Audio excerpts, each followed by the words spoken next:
Hey guys, Gojira Wars 03 here, and I am back with another figure review and an apology because I haven't uploaded in forever and I feel really cruddy about it, and I'm not even counting that little meme video that was like 2 seconds long. That was barely an upload. I haven't uploaded any quality content in like a month, so I'm really sorry for that. And what makes me feel more upset about it is that it's not really, I didn't really have much of an excuse. School's been kind of keeping me busy, but I can't really use that as an excuse. Whenever I've had free time, I've just been kind of blowing it off. I've just been kind of lazy. I haven't really gotten around to making videos recently. I do hope to get back into the swing of things, so again, sorry for being gone for so long. I know you guys missed me. We're almost to 200 subscribers. That's awesome. That's insane. My brain is slowly exploding at the fact that 200 people apparently enjoy, almost 200 people enjoy this work I'm doing. So, thank you so much for that. That's really meaning a lot to me. So, I mean, you guys clicked on the video for a review, so let's get straight into it. We here have the Bandai high grade Biollante. This was a request in one of my most recent videos, my Biollante stop motion test. So if you guys have a figure you want to see reviewed, let me know. And I'll get around to it as long as it's a figure that I actually own. So, yeah, we have Biollante here, who is actually, I guess starting off the review, her detailing is really impressive. If the camera will allow you to see it, because sometimes the camera just wants to be a jerk and not go along. There we go.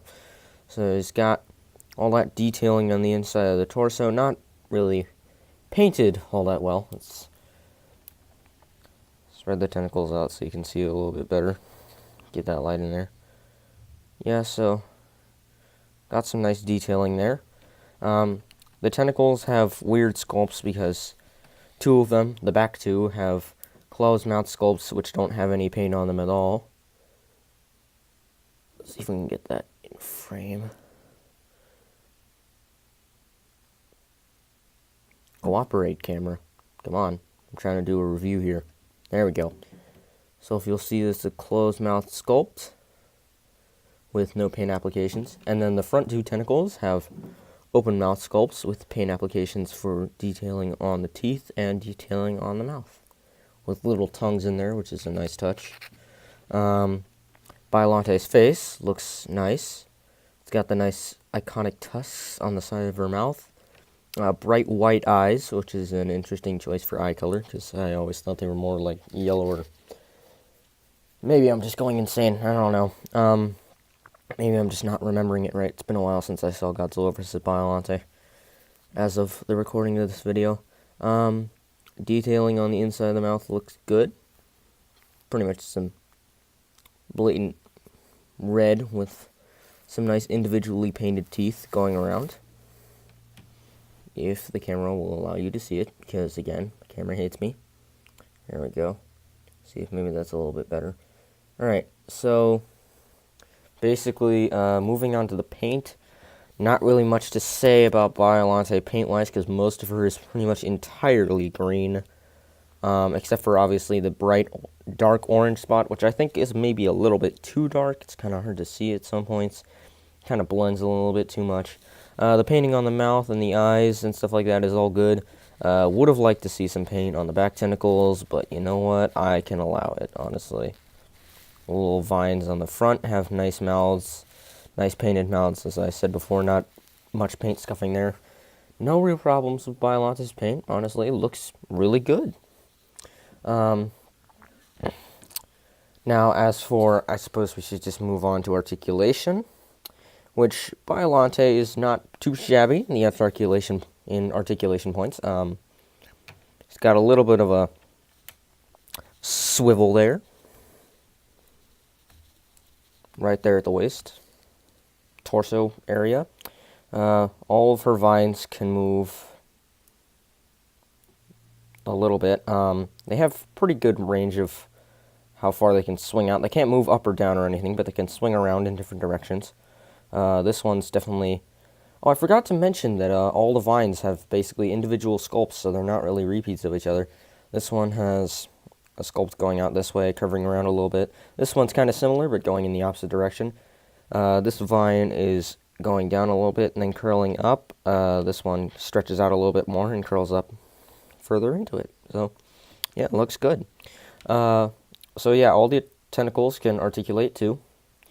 And as far as articulation, that's about it. But I mean, for a high grade figure, that's actually not bad. She can move all her tentacles, which is more than can be said for some.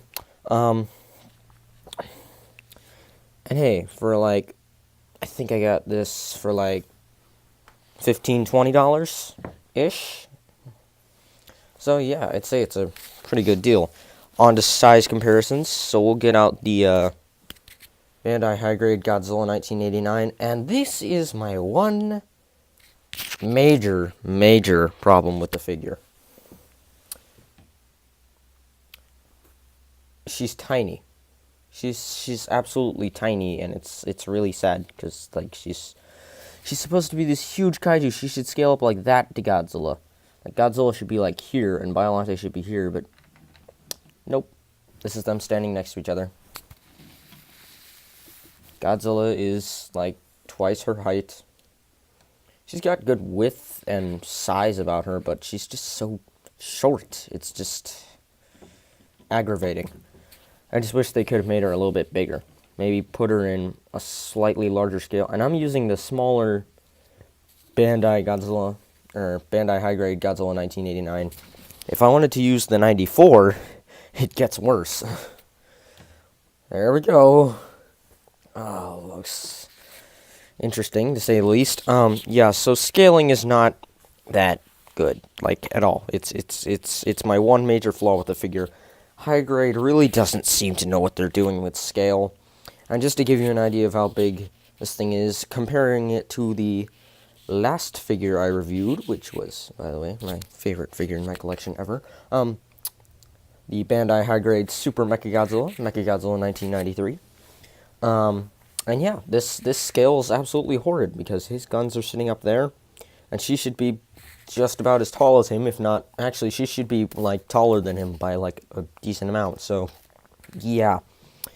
This is pretty much horrible. This is not good scale at all. What were you thinking, Bandai High Grade, when you did this? What were you thinking? What was going through your heads when you decided that this was okay scaling for this figure? Alright. But that's my only major complaint. Aside from that, she's actually a really good figure. If you ignore the scale by herself, she looks awesome. She looks awesome by herself. It's just that I really wish they could have made her a bigger figure so that she could have scaled better with, you know, all the other high-grade figures. I really wish that they had done that instead and made her bigger, so that they didn't have to make all the other figures smaller, just make her bigger, and the problem would have been solved. But, alas, we do not. Oh, yeah, one other thing that is not really a problem, but kind of bothers me a little bit, is that there's this weird hole in the bottom of her base part. Has some text down there, just a hole. Not really sure why it's there, but yeah. Okay, so that basically wraps up this review. Yeah, so like I said, hopefully more content coming soon, and this has been my review of the Bandai High Grade Biollante. Gojira Wars 03, away!